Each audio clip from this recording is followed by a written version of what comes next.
mucho más, ha ido politizando su discurso a lo largo de los años, aunque obviamente nunca ha sido un discurso apolítico, pero sobre todo se ha concentrado en la crítica a la transición como periodo en el que se produjo la conclusión de la memoria y la exclusión de la voz de las víctimas en el espacio público. No sé cómo ando de tiempo para evocar un poco los debates en el campo historiográfico y... Sería 10 minutos. 10 minutos, sí. Bueno, pues además de esas polémicas... Además de esas polémicas en el, digamos, en el interior del movimiento para la recuperación de la memoria histórica, que he descrito de forma muy esquemática, pero podemos hablar después, pues también hay polémicas en el seno del propio campo historiográfico. Es decir, que hay historiadores que reaccionan con mucha prevención frente a esta competencia, en cierto modo, que les hacen las asociaciones, que de pronto aparecen como interlocutores válidos para construir un relato sobre el pasado, cosa que hasta ese momento había sido más bien los historiadores, pero esta cuestión también divide el campo historiográfico entre historiadores que se comprometen de forma muy intensa con esta recuperación de la memoria histórica, como Francisco Espinosa, por ejemplo, u otros, y historiadores que defienden una diferenciación neta entre historia y memoria, como Santos Curia, que es el más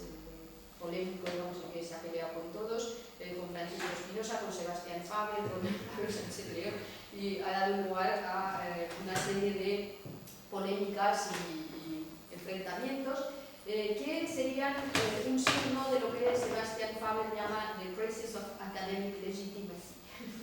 Es interesante, por cierto, que Faber, como muchos de los que se han interesado por estas cuestiones memoriales, no viene de la historia como disciplina, sino de los estudios culturales que hicieron de la memoria su objeto de estudio mucho antes de que lo hiciera la historia. El problema, sobre todo, es que los historiadores habían considerado este pasado como un problema cerrado, es decir, era un pasado que se estudiaba con una distancia, digamos, se contaban las víctimas, se estudiaba la represión, pero, sin embargo, para las asociaciones memoriales y para los familiares de las víctimas es un pasado que sigue abierto y se prolonga en el presente, por tanto no ha habido posibilidad de hacer lo que se llama en psicoanálisis un trabajo de duelo, y esto genera dos tipos de relatos o de visiones del pasado que tienen objetivos y expectativas muy diferentes. Por un lado, los historiadores buscan la objetividad científica, la racionalidad, las asociaciones y testigos, el reconocimiento de su memoria personal en el espacio público y, a través de ello, la superación del trauma. Y de ahí es de donde saca la legitimidad el movimiento de recuperación de la memoria histórica para elaborar un relato alternativo del pasado que se construye en ese espacio dejado vacío por los historiadores, que han considerado que había un corte neto entre el pasado y el presente. En realidad, los historiadores en su conjunto manifiestan un cierto miedo a hacer una historia que pueda ser instrumentalizada por las necesidades políticas del presente, una especie de miedo a la memoria o de prevención frente a los usos políticos del pasado, que podríamos poner en relación con lo que os contaba del caso francés, es decir, ese miedo a que el pasado pueda ser instrumentalizado para confortar identidades colectivas o proyectos políticos. Pero el problema es que, del mismo modo que ven ese peligro hacia las asociaciones de memoria, en muchos casos no lo ven hacia las propias instituciones, es decir, que la historia académica puede también legitimar otras cosas, por ejemplo, un funcionamiento institucional o puede caer en un efecto de presentismo, por ejemplo, considerando que, como hacen muchos historiadores en estos momentos, que muchos grupos políticos republicanos cuya memoria reivindica el movimiento asociativo, etc., no eran demócratas en los años 30, porque decían esto y lo otro, sin resituar lo que significaba la palabra democracia en los años 30 y más aún democracia liberal o democracia liberal burguesa, y es evidente que un partido comunista español en los años 30 no podía reivindicar la democracia liberal en aquellos momentos. Por tanto, a ver, para ir un poco más rápido. Bueno, en este sentido, por ejemplo, es interesante, a ver, perdón, que me pierdo. Bueno, estos debates en torno a lo que sería el uso público de la historia, en realidad siempre se sitúan en este espacio de prevención hacia la memoria, aunque muchos historiadores defienden la idea de la responsabilidad pública del historiador o incluso del historiador militante, expresión que saco de un artículo de Ignacio Peiró de 2004, pero siempre distinguiéndolo del historiador político o ideologizado, postura que no siempre es difícil de mantener y que está un poco en la cuerda floja. Porque en general abordar la historia de pasados traumáticos ya es una forma de tomar partido. El historiador siempre aplica una clave de lectura de ese pasado traumático que le hace privilegiar el punto de vista de determinados actores del pasado. Y en este caso me parece ejemplar, quería sacar a colación el caso de Gabriele Ranzato, historiador italiano muy eminente, que se presenta a sí mismo como objetivo e imparcial, que abre sus libros y sus intervenciones siempre diciendo que por supuesto condena el golpe de Estado de 1936, el franquismo y todo eso, pero que aplica al pasado un marco de lectura que le hace privilegiar claramente el punto de vista de una pequeña burguesía de clase media que se consideró afectada por las veleidades revolucionarias de las clases populares. Y es el punto de vista que adopta, por ejemplo, en El Gran Miedo de 1936, cuyo título es ya todo un proyecto político, puesto que La Grande Peur, el Gran Miedo, es la expresión consagrada en la historiografía francesa para hablar de las agitaciones campesinas del verano de 1789. Es decir, que llamar El Gran Miedo a un libro ya un poco ya sabemos que va a salir, ¿no? Por tanto, bueno, pues, detrás de la objetividad siempre hay un proyecto. Puede ser más ideologizado o menos, pero es imposible escapar de esos condicionamientos. Y también me parece que es interesante enmarcar todos estos debates, que son muy politizados, en una crítica más amplia a la producción de discursos y prácticas intelectuales y culturales a partir de la transición, es decir, lo que se ha llamado desde la publicación del exitoso libro de Guillem Martínez en 2012 la cultura CT. O sea, esta crítica hacia la actividad de los historiadores, de algunos historiadores, para mí se enmarca también en toda esta polémica de la crítica a la cultura CT. Lo que quiera que sea que pongamos detrás de esa etiqueta. Y yo creo que también hay una cuestión generacional y de hegemonía dentro del campo historiográfico, es decir, hay unos nuevos historiadores, por ejemplo, pues el caso de Jesús Izquierdo o Pablo Sánchez León puede ser muy característico, que en cierto modo tratan de crear espacios nuevos, espacios críticos dentro de la propia profesión, y para ello, pues, como se suele hacer en estos casos, pues criticamos a los padres, entre comillas. El caso de Santos Juliá es muy paradigmático, pero también es curioso que Julián Casanova, que para mí es alguien que está muy comprometido con una historiografía crítica, nada neutra, etcétera, pues también caiga en el marco de estas críticas. Por eso me parece que hay mucho más de crítica a la cultura CT y de crítica generacional que realmente de posicionamiento con respecto a si el historiador defiende o no defiende lo que llamamos la memoria histórica. Y una palabra. 2 minutos. Un minuto. A ver, bueno, pues simplemente para terminar, quería decir algo sobre lo que he llamado, bueno, en realidad lo he llamado Francisco Fernández antes que yo, las memorias subalternas. A mí se me ocurrió antes de leer a Francisco Fernández, que conste, pero luego resultó que lo había dicho mucho antes, entonces pues no vale. Me parece que son un poco las grandes olvidadas, digamos, tanto de la historiografía como del discurso que vehiculan las asociaciones de recuperación de la memoria histórica.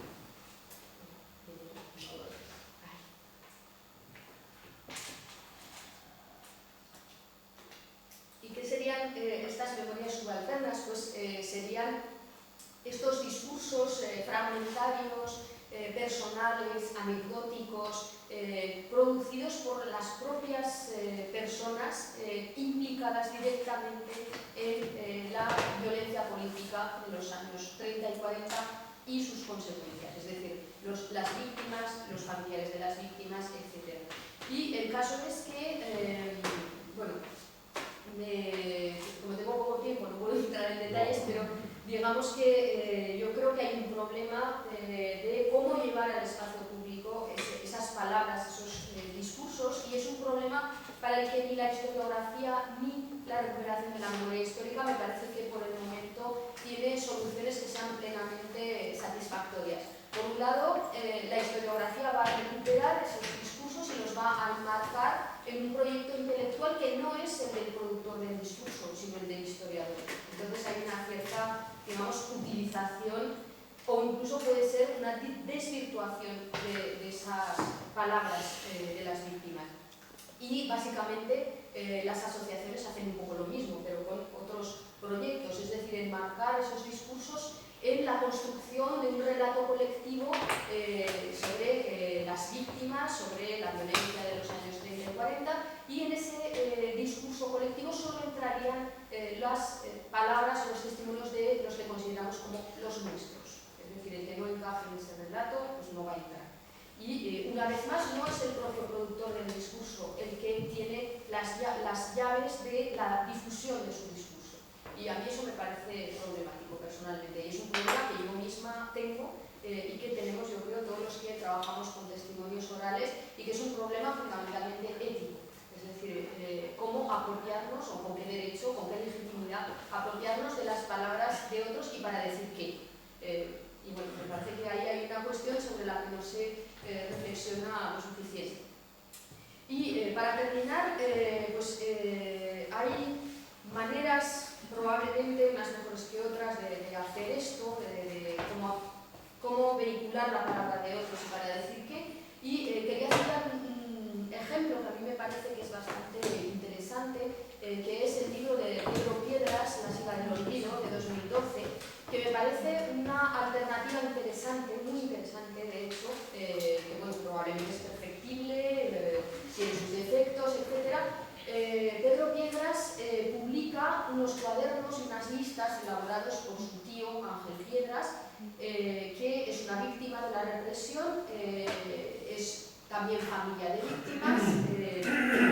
El abuelo de Pedro Piedras es fusilado por la dictadura, es decir, el hermano de Ángel Piedras, y Ángel Piedras está en la cárcel hasta el 44, condenado a muerte, luego se la conmutan, luego al final sale y pasa una gran parte de su vida rememorando no solamente su historia personal, sino a todas las víctimas de la represión de su pueblo, que es Nava del Rey, en Valladolid.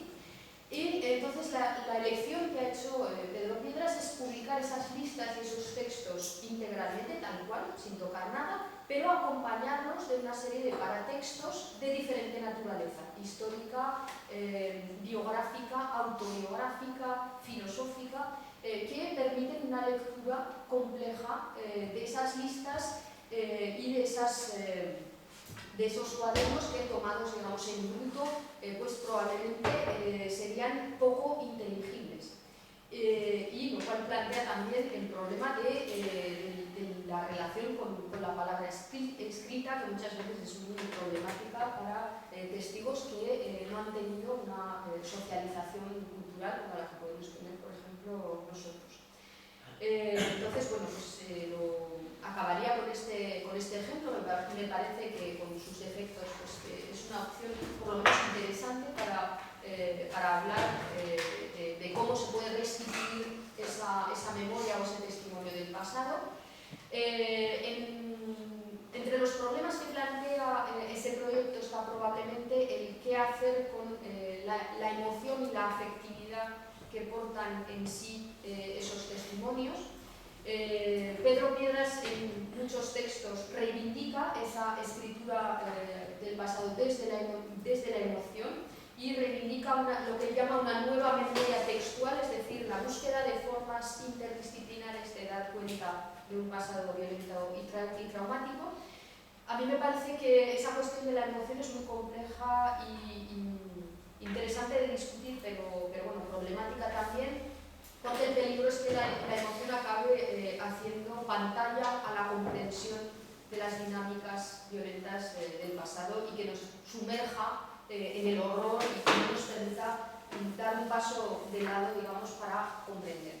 Y acabaría con unas palabras justamente de Pablo Sánchez León y Carlos Agüero Iglesia, hablando justamente del tipo de acercamiento de las nuevas epistemologías de comprensión del pasado que producen estas asociaciones, que dicen que finalmente esta nueva perspectiva, por el momento, es todavía un conjunto de aserciones empíricas, intuiciones teóricas y puntos de vista morales que carecen de la coherencia y la complejidad de un relato histórico.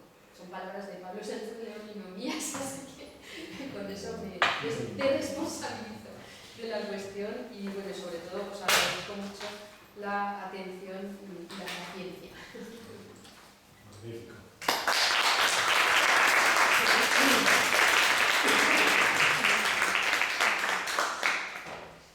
Por eso necesitábamos, muchísimas gracias, por eso necesitábamos todo el tiempo, porque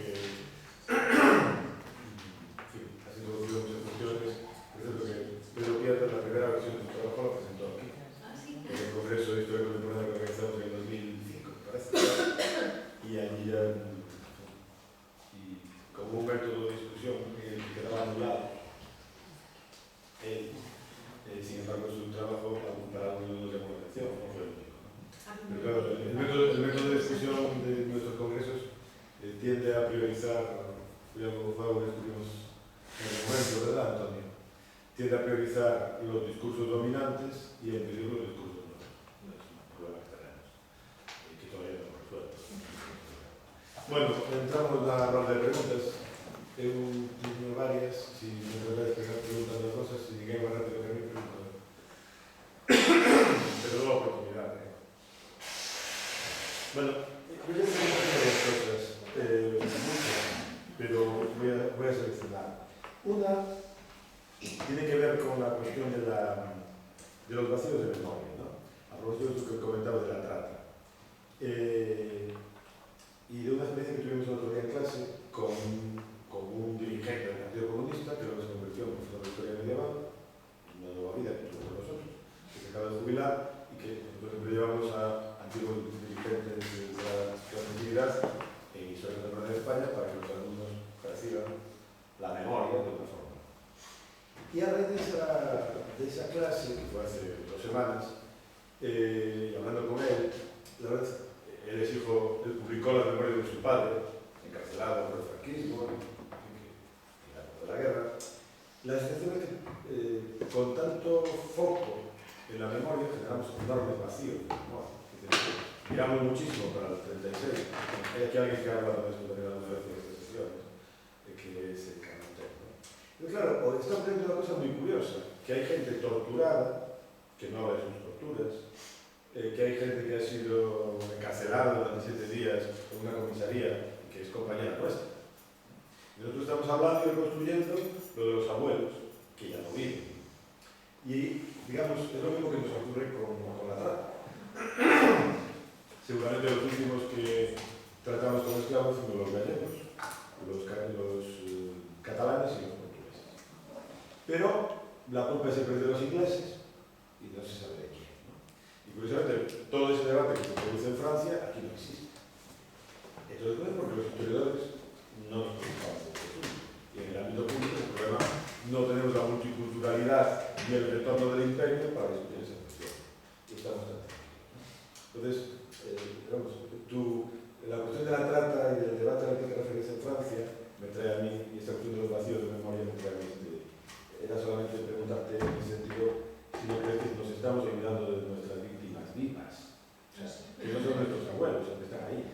Y en relación con eso, y a raíz de lo que decías de Grecia y de la cuestión de olvido y todo ese debate, a mí lo que me importa no es el olvido, sino lo que está detrás.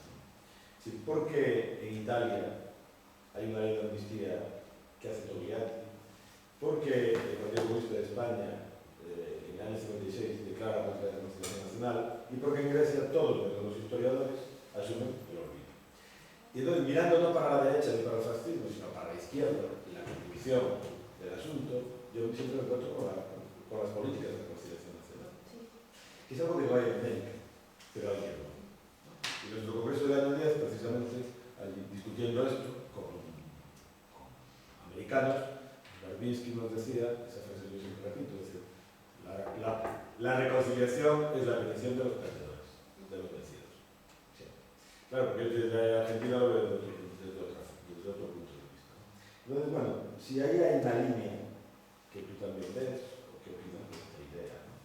De si hay una posición de una izquierda que tiene mucho que hacer perdonarse, y por eso también pide la reconciliación, no solo por esa identidad. Pero bueno, es una pregunta muy, yo creo que nos tenemos que hacer, porque bueno, incluso formular algunas veces a algunos amigos les molesta, pero en términos de conocimiento y como lo universitario también me parece.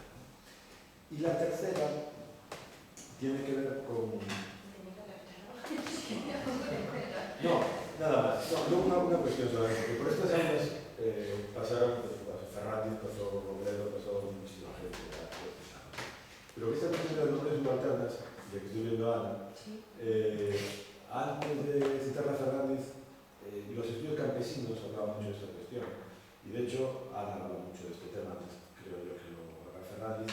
Y antes ya, porque tengo que ir a un sitio, Raúl Iturra, que es un antropólogo que aquí trabajó hasta los años 70, y aquí, un antropólogo chileno, y luego desarrolló su actividad en... Seguramente es la persona que más trabajó sobre esa cuestión de la memoria subalterna, ¿no? Quiero decir, no por nada, sino porque Ferrandis lo organizó muy bien, pero cuando estaba mirando para le tenía de frente, me hizo recordar este asunto de un comentario. La cuestión de los vacíos y lo de la reconciliación. Ese vacío, ¿qué explica ese vacío que tenemos sobre la gente que está conviviendo con nosotros? Pues es verdad que es un vacío curioso y no sabía muy bien cómo explicarlo. Supongo que porque el prestar atención a esas víctimas presentes reactivaría conflictos políticos que están mucho más cercanos en el tiempo. No veo otra... ¿Y no crees que hay que afrontarlos? Hombre, por supuesto que sí. Sí, es verdad que... Pero, ¿y por qué más? O sea, la pregunta es, o sea, es como si me decís a mí mismo, porque los historiadores, nosotros, tú, todos nosotros, ¿qué es que no empleamos esto? ¿Por qué tenemos miedo?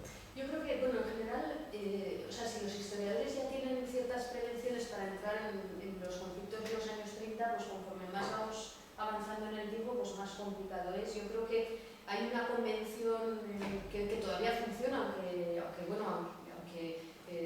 hablemos de la historia del tiempo presente o incluso de la historia actual, etcétera, pero siempre existe esa convención de la distancia, ¿no? de que hay que poner a distancia el pasado para objetivarlo, aunque sea un pasado muy, muy reciente. Entonces, cuanto más cercana sea, o cuanto más cercano sea el conflicto y más probabilidades haya de que nos afecte de alguna forma en nuestras convicciones políticas, en nuestros posicionamientos ciudadanos o militantes, etcétera, pues obviamente más complicado es. Yo creo que hay una dificultad de los historiadores para separar o para no separar, no sabemos si hay que separar o no hay que separar la actividad científica de ese posicionamiento ciudadano, militante. Ahí hay una especie de nudo gordiano muy problemático que yo creo que explicaría que estamos mucho más cómodos trabajando sobre conflictos en los que todas las víctimas están muertas, porque además, y otro problema yo creo que también es el problema de la relación con el testigo. Yo siempre me acordaré de un congreso en Francia. A mí la verdad es que me sirve mucho desplazar el discursor, digamos, y fijarme en lo que pasa en Francia, en Grecia, no sé qué, porque luego vuelves aquí y ves las cosas de otra manera. Pero bueno, era un congreso sobre la resistencia en Francia, que siempre hay mucha trifulca también del resistente que se levanta y dice, vosotros no estabais allí, no lo dejaron. Entonces hubo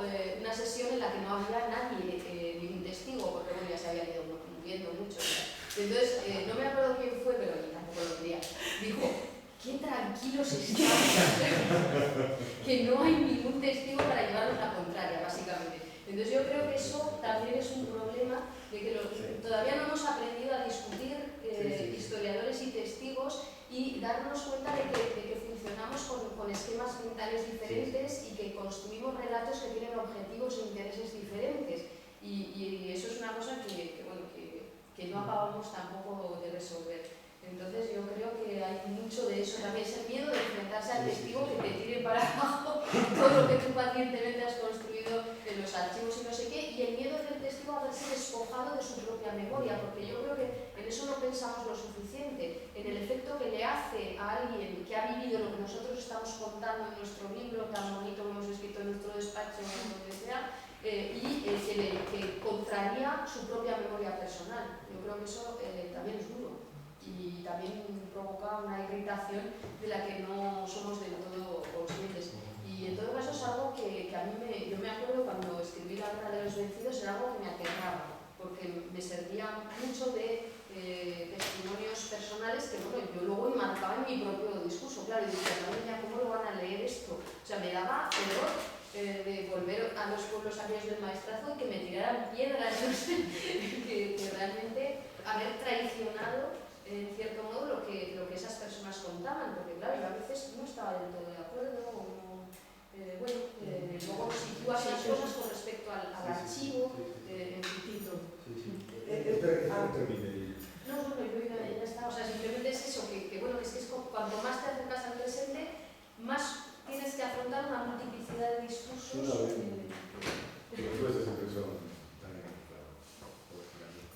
Sí, bueno, eu creo que sobre eso da memoria próxima a mí me preocupa moito porque desde os anos 50 e 60, ou mellor biográficamente, hasta os anos 76 a historia desapareceu. Hubo asesinatos, hubo mortos, hubo fusilados, hubo personas militantes que deixaron a súa vida profesional, porque daquela si eras militante, tiraron os panfletos simplemente significaba expulsión da universidade, no caso dos homens ter que facer o servicio militar obligatoriamente. No caso das mulleres ainda máis grave porque eras de punta para arriba socialmente, o que primeiro que te decían. Entón, todo iso está esquecido, non se fala de él. E eu creo que aí hai dous componentes. Igual xa o mundo do exilio, que era outro mundo, pero o mundo do exilio. Eu creo que aí, para poder explicarte, porque para poder vivir tens que explicar todo eso, eu creo que no pacto da transición eso se silenciou máis. Porque eso sí que era posible resarcirlo. Era posible, estamos aquí, e eu non son das máis implicadas, pero estamos aquí, vivimos, somos personas normales, e logo non só viven personas que colaboraron co régimen ou polo menos eran cegas nese momento, e que agora teñen unha historia e un percurso, incluso se benefician do sistema. E segundo, hubo que pelar en condicións moi sucias. Hubo xente que colleu as armas convencido de que era a única maneira de vencer o franquismo. Hubo xente que tiraba cócteles molotov, era por magos e tamén se tira, todo isto, non? E entón, esa memoria de personas que vivimos aí, eu teño 65 anos, tanto formo parte dese mundo. A transición foi moi dura, porque na extrema izquierda se quería romper, e claro, todo aquilo de que a ruptura non existía, que xa viña nos anos 50 da Partido Comunista. Entón, eu creo que, e no exilio xa non digamos, é dicir, a xente que vive fora, que logo volveu, eu creo que todo iso non se quixo coñecer porque había que resarcir. E había que resarcir non económica ni políticamente, sino non humanamente para colocarlas na súa posicionamento e recoñecer o valor que tuveron de enfrentarse a un sistema que asesinaba e mataba. E que te rompía toda a tua vida, incluso en un enfrentamento familiar que era moi duro, porque nas familias existía o silencio. Entón, eu creo que todo iso non se quere facer, é moi grave, porque ahora está contando unha historia que non é a nosa, eu teño de historia. Non é a nosa historia. A mí o que conta non ten nada que ver comigo. E que a vida que eu viví para ben e para mal, con errores, porque a condición humana de camiño é así, non? Entón, igual que eu non fui capaz de que quien en Toulouse me contara a historia das playas, e agora, algunhas mulleres de 90 anos me contan que pasaba cos soldados senegaleses. Que pasaba cos seus fillos a Hidalgo é a primeira que reconoce os tanques que entran en París, estamos no ano 2015. Todo eso que tamén ocurriu en Toulouse e en Montenegón, onde había este exiliado, que é o que eu coñecí. Pois, evidentemente, en aquí eu creo que a historia debería colocar isto no seu sitio, porque só o discurso científico e o discurso, digamos, historiográfico é capaz de facelo, porque é verdad que detrás de todo isto hai vida, e donde hai vida hai sentimentos. Hay que pensar. Ten que ser Hay que así. pensar, claro. Por Ten ejemplo, que ser así, non? Pero, por que nos vamos aos 30 e aos 40, que tamén hai que facelo? Pero estamos 50, estamos 60, estamos 70. Nesta facultade non ia en conta que facíamos de deles, cando tirábamos os panfletos. Que inmediatamente nos agarraban e nos levaban a comisaría. Non facía falta intermediar. Algúnas compañeras miñas que están mortas e pasou. Entón, todo eso non sei se aquí forma parte do discurso histórico, pero é así, nesta facultade, nesta clase, nesta aula, porque tamén estábamos aquí. É dicir, todas esas cousas, non? Que ni máis ni menos, pero para vivir teñen que saberse, senón a vida é falsa. Xa está. Pues justamente, bueno, muchas gracias por decir todas, bueno, esto es que es evidente, es fundamental y es el problema también de la historiografía, cuando los historiadores dicen ¿por qué no lleva nuestro discurso a la gente? Pues porque no habla de la vida de la gente. Y eso es algo que se dice mucho desde, bueno, Pedro Piedras lo dice mucho, por ejemplo, y que la gente va a los libros de historia para que le hablen de su vida también, no solamente de un pasado así como general, abstracto. Entonces hay una desilusión también de una parte de la ciudadanía que no encuentra su propio pasado en los libros de historia, y eso también nos tiene que hacer plantearnos qué tipo de trabajo estamos haciendo y para qué servimos los historiadores. Porque los historiadores trabajan en una sociedad y se deben también a esa sociedad en la que trabajan. Vamos, por lo menos es mi postura. Sí.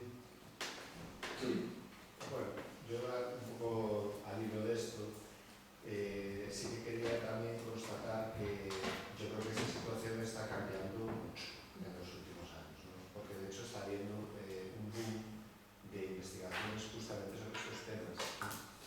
Lo que pasa es que, claro, también hay que tener en cuenta que a veces nos olvidamos, ¿no? El volumen real de capacidad de investigación que tenemos en España. Es decir, yo en el último congreso que estuve este mismo año de encuentro de investigadores del franquismo, pues hubo una sesión, por ejemplo, que había como 15 personas, chicos, chicas, doctorandos y tal, que estaban haciendo investigaciones justo sobre esto. De ahí, ¿cuántas de esas personas van a poder defender una tesis doctoral, etcétera? Pues muy pocas. Entonces, también hay que tener en cuenta eso, ¿no? O sea, yo creo que hay mucha gente que está ahora mismo volcada en estos temas y que se están haciendo muchas investigaciones. Lo digo poniendo un poco el lado, quiero decir que esa reclamación sí ha llegado, ¿no? Por lo menos en los últimos años, y aquí yo creo que incluso hay gente que lo está haciendo en esta misma aula, ¿no? Y etcétera, ¿no? Entonces, bueno, que es una reclamación que llega, pero que hay que tener en cuenta, y lo digo también, pues la capacidad después real que hay, además de la voluntad de que esas investigaciones puedan llegar a buen puerto. Entonces ahí habría que ver una comparación con Francia o España, lo que hay, que no se suele hacer, ¿no? Bueno, esto era solo la vida. Volviendo al tema, a algunos de otros temas que trataste, que fueron muchísimos, ¿no? Y entonces es un poco difícil. Yo sí que te quería hacer un comentario sobre la cuestión esta de la perspectiva comparada, ¿no? Que a mí me parece fundamental y es una parte esencial en las que creo que has presentado hoy y que yo creo que ha cambiado de manera muy importante la forma en que entendemos los procesos de este pasado de nuestra historia aquí en España. Pero yo lo que creo también es que la perspectiva comparada sirve para muchas cosas. Sirve, por un lado, para contestar, sirve para decir, oiga, lo que ha pasado aquí, no solo aquí, que en otros países también hay cuestiones ocultas, hay conflictos de memoria, etc. Pero también nos tiene que servir para reflexionar sobre aquellas cuestiones que suceden aquí, que tienen cierta noción de peculiaridad. Porque yo percibo que en ciertos sectores de la historiografía se utiliza esto de la cuestión comparada para decir, bueno, lo que pasa aquí pasa en todas partes, por lo tanto, poco más hay que decir, no, mira lo que hacen los franceses, mira lo que hacen los alemanes. Mira lo que pasa en Argentina también. Entonces, la cuestión de la peculiaridad nos lleva a preguntarnos qué cuestiones peculiares o singulares o relativamente singulares tienen lugar en España. Y yo creo que hay algunas, y hay algunas que hay que comentar. Entonces, el tema de las fosas, por ejemplo, nos lleva a una cuestión de singularidad. Es decir, es extraordinario, absolutamente, y eso no hay que dejar de constatarlo, y hay que darle una explicación de carácter historiográfico, más allá de la cuestión política, que tengamos tal cantidad de personas enterradas en fosas comunes y que no haya habido una personación judicial para actuar en ese sentido. Entonces, esta cuestión de la publicidad tiene una relevancia singular en cuanto, no tanto al aparato legislativo, sino al aparato en sí mismo judicial. Es decir, nosotros el problema que tenemos, y ahí viendo el caso de Grecia, claro, tú citabas el año 89, pero es que todos los responsables de la dictadura griega fueron juzgados y murieron en prisión. Entonces, claro, aquí tenemos una cuestión de publicidad que nos lleva a situaciones tan extraordinarias como que cuando alguien intenta abrir una causa a este respecto, acaba siendo acusado de corrupción. Entonces, quiero decir, la complejidad de la comparación está muy bien, pero nos tiene que llevar también a entender qué tipo de discursos son hegemónicos en España o pueden ser hegemónicos para explicar o dar una explicación a esto. Y eso, bueno, yo tengo una serie de explicaciones a este respecto, pero bueno, me gustaría también conocer tu opinión al respecto. ¿Qué es lo que nos hace singular? Por ejemplo, ¿qué explica el hecho de que seamos una cosa que se repite continuamente, tanto se va a repetir que ya se va a dejar de parecer importante, que seamos el país de Europa y el segundo país del mundo que tiene más personas enterradas en fosas comunes sin desenterrar? ¿Qué explica eso? Necesita una respuesta. Sí, eso mismo. Y una segunda cuestión, la pregunta es un comentario y otro dos es una interpelación. Y una segunda cuestión, que es el tema de la periodización, ¿no? Que yo creo que esta cuestión de la censura en el año 2000 o un poquito antes necesita una constatación empírica. Nos faltan estudios, no reflexiones sobre lo que sucedió, sino estudios empíricos sobre los movimientos de la memoria. Y creo que ahí fallamos un poco. Yo ahora mismo, por ejemplo, estoy dirigiendo una tesis en una chica que está empezando a trabajar este tema y es uno de los comentarios que hacemos, ¿no? ¿Por qué lo digo? Porque creo que queda muy desdibujado la década de 1980. Muy desdibujado todo esto. Y la década de 1980, que yo viví como niño, pero que como niño a veces ves muchas cosas, es muy importante a nivel de las políticas de memoria. No se puede borrar eso diciendo que en los 80, como estaba en el gobierno del Partido Socialista, que decidió desde el año 82 en adelante, pues el tema de la guerra civil era un poco tal, aquí lo de la memoria quedó oculto. Hace poco Bernacke, que estuvo presentando un tema de comparación entre las políticas de memoria en Alemania y España, en el Congreso de Granada, decía esto. Es que aquí, claro, hasta los 90 no se trata esto. Es una barbaridad, no hay nada. Y es olvidar completamente el cambio que supuso las políticas de la memoria en los ayuntamientos, por ejemplo. La pelea de mucha gente en los ayuntamientos por cambiar los nombres de las calles, por ejemplo. Ahí yo creo que falta mucho estudio y falta mucha reflexión.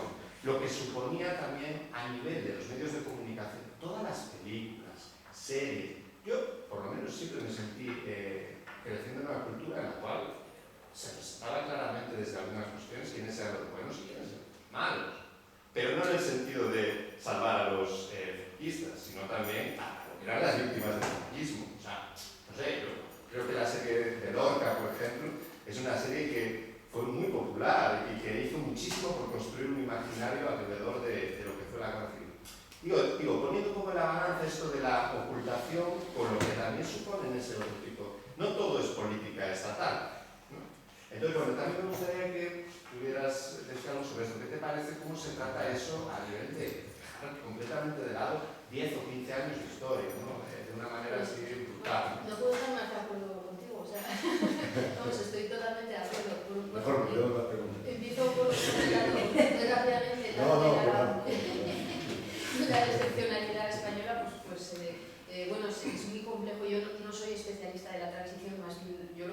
bien de verdad son los años 40. Pero bueno, yo creo que la excepcionalidad está ahí, o sea, en la forma en que se lleva a cabo un proceso de transición que es otorgado por las élites y que no pone en cuestión absolutamente nada de nada. Y también yo creo que hay una cuestión de la que se habla muy poco, que es la normalización. O sea, como para gente nacida en los años 50, 60, incluso yo diría en los 40, hay una especie como de normalización de la anormalidad que hace que no tienen conciencia de vivir en un régimen anormal. No sé, bueno, por lo menos es una percepción muy subjetiva, esto también lo digo.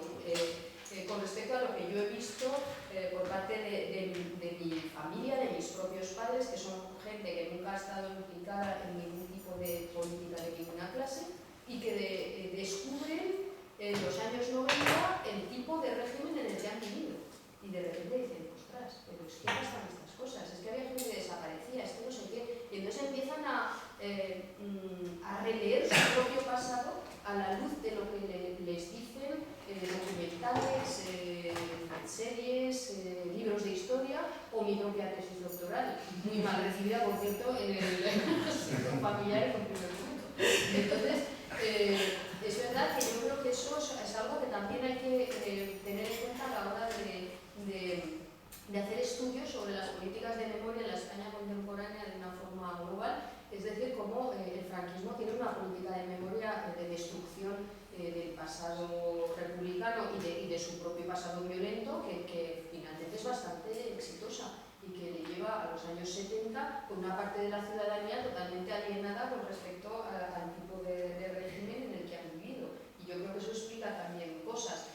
Respecto a lo de la jurisdicción, esta palabra que siempre, bueno, no puedo estar más de acuerdo y además también es un motivo de discordia importante en el seno del propio movimiento por la memoria. Es decir, que hay asociaciones que están mucho más a favor de esa juridización que otras. Y además eso también ha evolucionado con el tiempo, es decir, cada vez más gente se ha dado cuenta de que era una aberración abrir las cosas sin que haya un procedimiento judicial. El problema es que la ley de memoria histórica en ese sentido ha funcionado como una ley de punto final, es decir, de no alejar a la sociedad civil la responsabilidad de gestionar la apertura de cosas, que es una barbaridad en una sociedad democrática que se pretende tal, se ha desentendido completamente de esa cuestión y por tanto ha hecho mucho más difícil ese procedimiento judicial. El único efectivamente que ha intentado algo en ese sentido ha sido el juez Garzón y ha sido un aviso sí, o sea, realmente, bueno, ahí hay también cuestiones, yo creo... Hay otra juez ahora que lo está haciendo.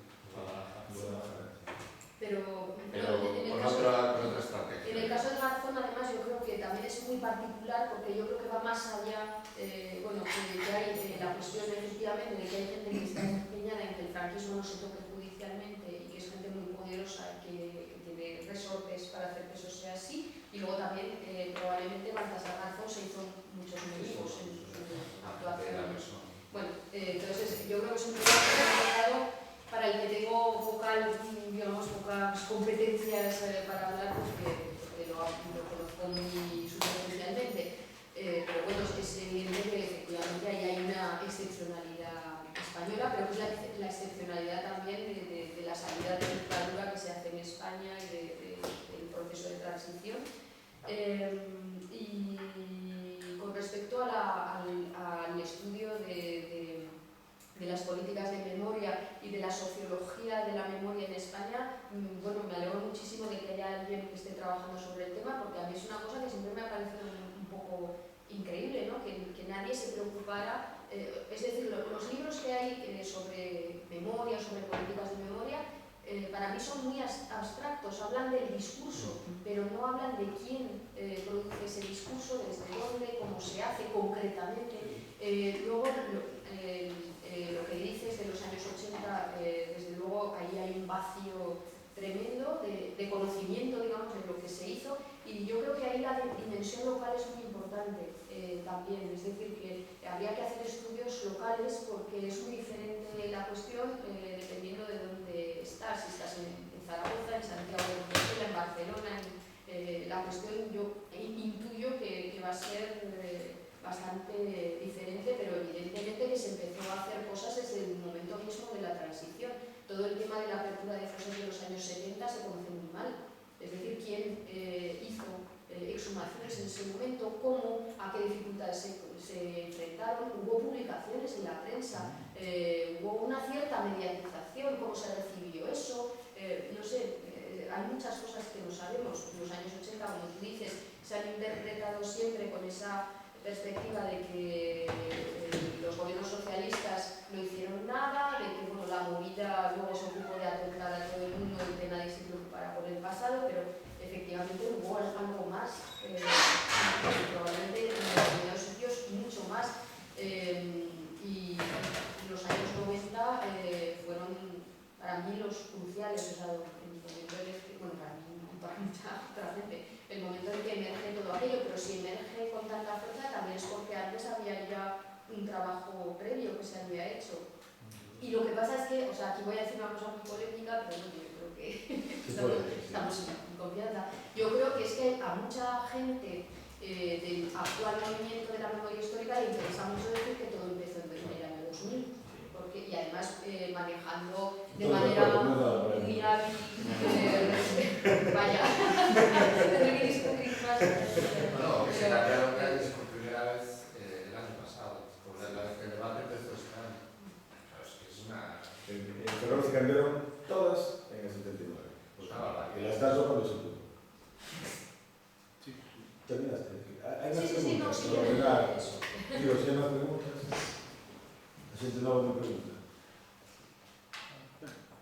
Bueno, antes de nada felicitarte, he llegado tarde, perdona, pero yo creo que lo que he oído de tu intervención me ha resultado enormemente refrescante, ¿verdad? Creo que es necesario, como bien comenta también Antonio, trabajar esto desde una perspectiva absolutamente, o sobre todo empírica. Hay una idea que me parece muy interesante, conectando con lo que acabáis, bueno, tengo varias ideas aquí conectadas, pero una de ellas es el tránsito entre las asociaciones de los años 90 al desarrollo y creación de la RMH en el 2000. Es verdad que hay una diferencia, tú misma lo has comentado.